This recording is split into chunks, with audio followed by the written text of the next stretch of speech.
Pues buenas tardes. Vamos a dar inicio al simposio denominado Estado actual de la mujer gestante y enfermedad cardiovascular. Vamos a hacer un pequeño cambio con respecto al ponente y en este momento pues nos hace favor de pasar la doctora Elsa Silva Oropesa, cardióloga y electrofisióloga egresada del Hospital de Cardiología, Centro Médico Nacional IMSS.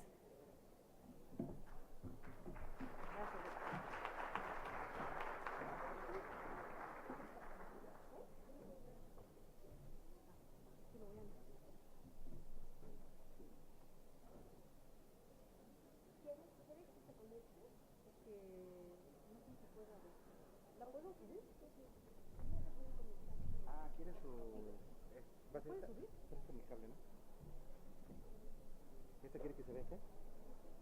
No, no, es que ese es otro. Ah, entonces, no. ¿qué le conecto? No, entonces déjelo así, déjelo así, muchas gracias. Okay. ¿Esto se rompe si lo bajo? No, ya lo arreglaron. sí, ya. Okay. Gracias. Buenos días o tardes ya. Muchas gracias por la invitación al evento. Espero que encontremos algo de utilidad en esta plática. El tema es el manejo de antiarrítmicos en el embarazo y en realidad no hay mucha información, parece una cosa como muy de cartabón. En parte obedece a que, bueno, las arritmias son las arritmias y se deben dar tratamiento independientemente de que el paciente esté o no en esta condición de gravidez. El tipo de arritmias que vamos a confrontar pues son las mismas que tenemos en el paciente cardiópata, supeditado a la cardiopatía subyacente. De tal manera que en la parte estadística pues vamos a tener las arritmias supraventriculares como las más frecuentes y las ventriculares que son raras, sobre todo las graves, casi siempre tienen de fondo una cardiopatía detrás. No es predecible su comportamiento, sin embargo tienden a exacerbarse.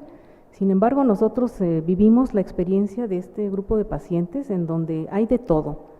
Hay pacientes muy sintomáticas que una vez que entran al embarazo están totalmente libres de síntomas, aquellas otras a la inversa, en la cual nunca tuvieron síntomas y a partir del embarazo se manifiestan de manera muy severa, y otras que mantienen el mismo perfil que tenían pre y durante todo el embarazo.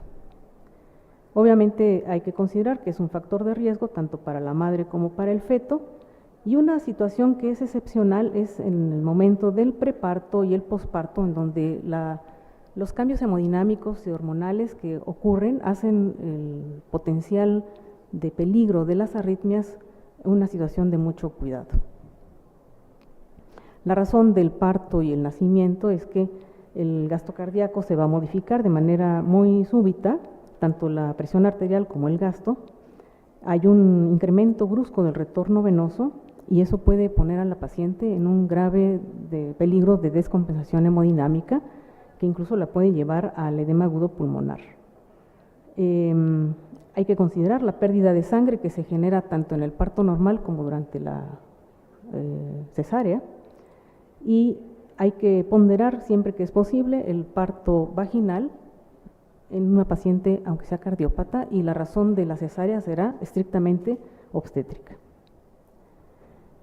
Las arritmias en este caso del embarazo normal pues tienen como factores precipitantes o potencialmente arritmogénicos un estado hiperdinámico, las alteraciones hormonales que cuentan mucho y por supuesto la presencia de una cardiopatía de fondo.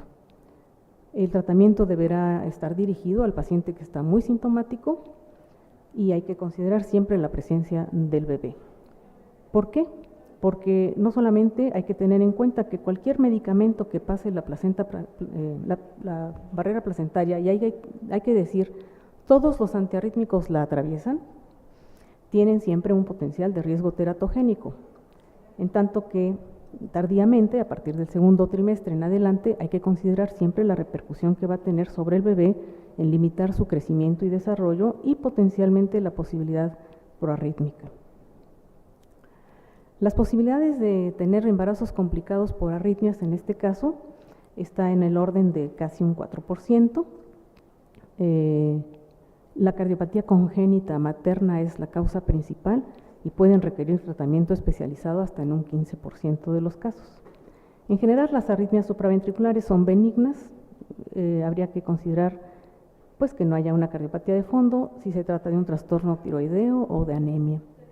En el caso de las ventriculares, siempre hay que poner un poco más de atención y sobre todo si son nuevas, hay que descartar siempre cardiopatía de fondo.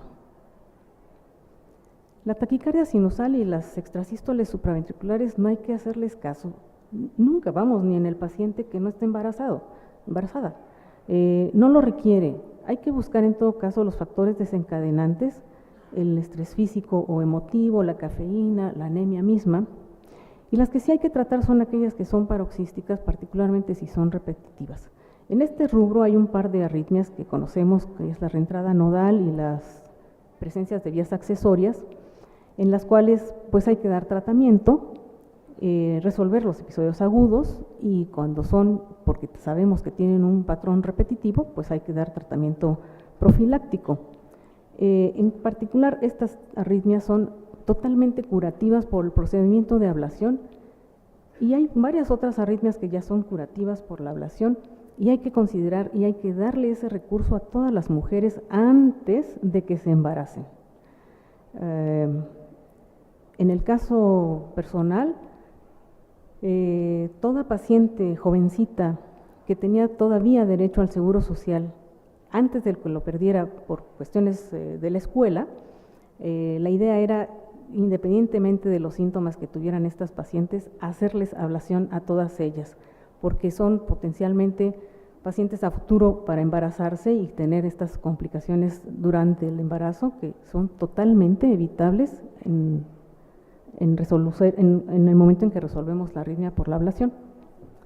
La taquicardia atrial es rara, es muy caprichosa, es de muy difícil control farmacológico y casi siempre vamos a tener que hacer la asociación de drogas profilácticas, flecainida, propafenona, sotalol o amiodarona. Y se vale usar medicamentos que frenen la frecuencia cardíaca asociados, porque son de muy difícil respuesta. El flóter y la fibrilación son raras, casi siempre hay cardiopatía de fondo, estenosis mitral, cardiopatías congénitas, prótesis o eventualmente hipertiroidismo. Si la paciente está en un estado crítico, hay que hacer cardioversión. Puede ser farmacológica o puede ser por choque eléctrico. Hay que hacer siempre la misma rutina que hacemos en el hombre, ¿no? En cualquier otra circunstancia, esté o no embarazada la mujer. Hay que hacer un eco transesofágico, verificar que no haya trombos, verificar también que no haya una cardiopatía de fondo y si es electiva habrá que anticoagular con warfarina las 3 o 4 semanas previas a la cardioversión y continuarla por lo menos de 4 a 6 semanas después. Hay que recordar que los eventos embólicos después de una cardioversión se dan en el orden de los 10 a los 15 días post-cardioversión. Si la paciente está en el primer trimestre o en el último, habrá que heparinizarla en lugar de warfarina. Si la paciente tiene factores de riesgo tromboembólico, hay que dar anticoagulación, pero si no los tiene, y es un evento muy reciente, de menos de 48 horas, se puede hacer uso de heparina únicamente, pericardioversión y hasta ahí llega el tratamiento. Pero si hay factores de riesgos de tromboembolia o de una FA recurrente, hay que dar tratamiento antitrombótico siempre. Las indicaciones son las mismas que ya conocemos y hay que considerar que cuando hay daño miocárdico, la posibilidad de trombos intracardíacos y embolismos son frecuentes y habrá que anticoagular. Hay que recordar también que el embarazo es un estado trombogénico y por eso el uso de los anticoagulantes se impone.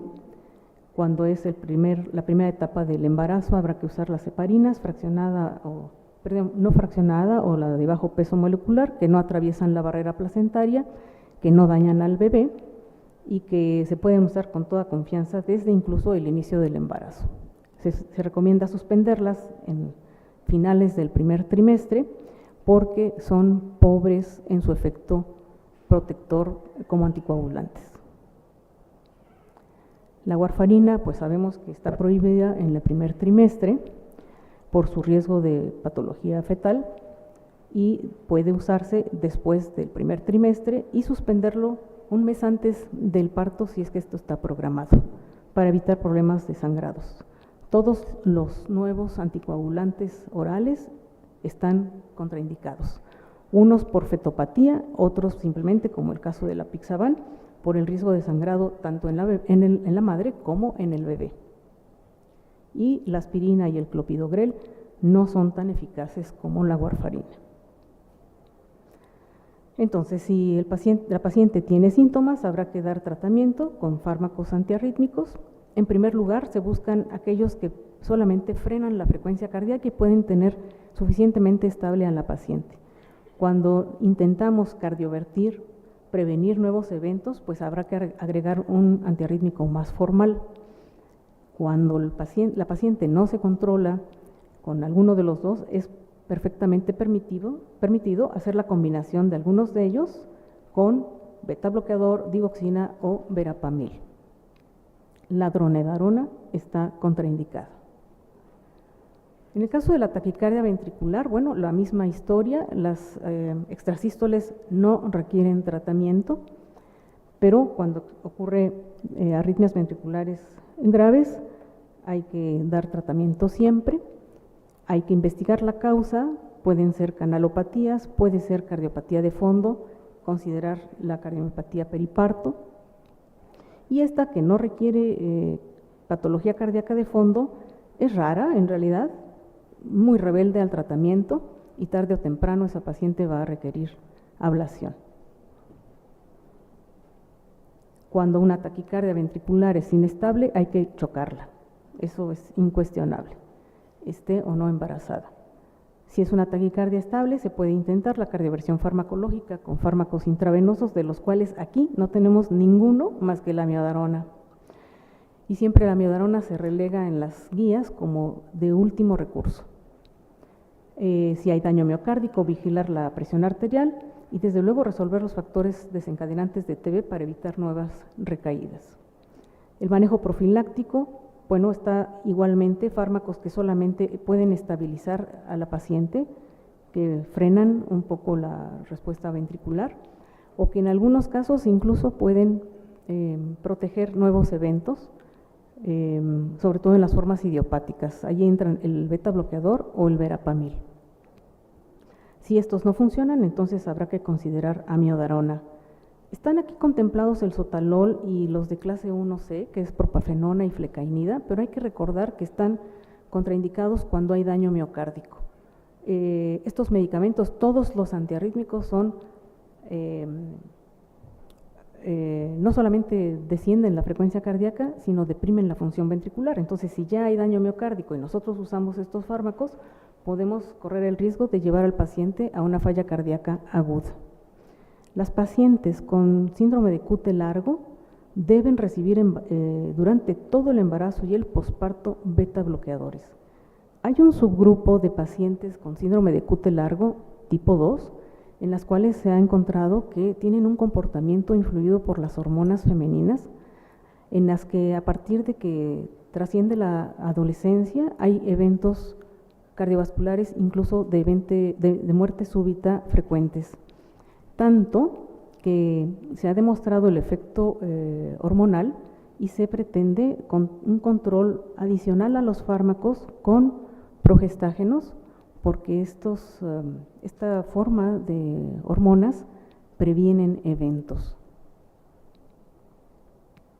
En el caso de las bradiarritmias son raras, pueden ser reflejas y en ese caso rompen con maniobras de Valsalva también, esas las inducen y las rompen, o también pueden estar condicionadas por la compresión de la vena cava inferior. Si hay bloqueo AB y la paciente está sin síntomas, tiene una frecuencia cardíaca aceptable, el QR es estrecho y no hay cardiopatía de fondo, puede evolucionar su embarazo normal. Si hay síntomas, puede recibir desde un marcapaso temporal al momento del parto, que esto casi nunca se hace, o de plano colocar un sistema definitivo que se puede hacer con un riesgo menor a partir de pasadas las 8 semanas de embarazo. El MOVITS 2 siempre es una señal de alarma de una cardiopatía de fondo, siempre. Entonces, si la paciente tiene MOVITS 2, hay que estudiarla a fondo, hay que buscar cardiopatía estructural y esa paciente seguro va a requerir marcapaso durante el tiempo del embarazo. Así es que el marcapaso se puede colocar, decíamos, cuando hay bloqueo AB completo, cuando es sintomática y cuando los ritmos de escape son de QRS ancho y lento. Se puede hacer a partir de las 8 semanas de gestación y se pondera el uso del eco o del carto para evitar la fluoroscopía. Obviamente es una situación de emergencia relativa y entonces habrá que colocar simplemente un BBI que nos garantice que la paciente la va a sobrellevar en el embarazo y ya después haremos lo que convenga más en la terapia de estimulación.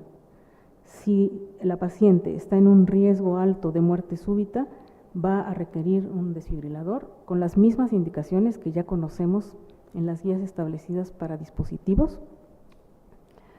Y una paciente que tiene un desfibrilador no contraindica un embarazo a futuro siempre y cuando no haya una cardiopatía estructural. Este es un resumen de las guías europeas, que es la publicación más reciente sobre manejo de arritmias en el embarazo, publicado en el 2011. Gruesamente, pues si la situación de taquicardia supraventricular es aguda, hay que romperla de inmediato, puede ser por maniobra vagal o con adenosina.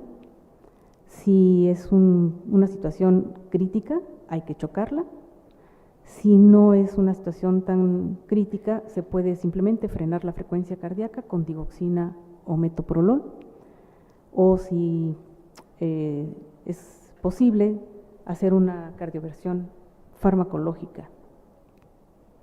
Si hay que prevenir, usaremos antiarrítmicos más formales, sotalol, flecainida, aquí también entra la propafenona, y se pueden usar combinaciones con digoxina o betabloqueadores. Si hay que hacer un tratamiento prolongado, bueno, pues propafenona, flecainida, sotalol, y la miodarona queda como última posibilidad. El verapamil se usa cuando otros han fallado porque tiende a hipotensar mucho a los pacientes. En el caso de las guías europeas, el atenolol está contraindicado. El manejo de la taquicardia ventricular es por el estilo. El desfibrilador se puede usar siempre y cuando tenga una indicación convencional. El tratamiento prolongado para las pacientes con QT largo deben mantenerse en uso durante todo el embarazo y en el posparto particularmente con betabloqueadores. Si se requiere un tratamiento prolongado, se puede usar metoprolol, propranolol o verapamil vía oral.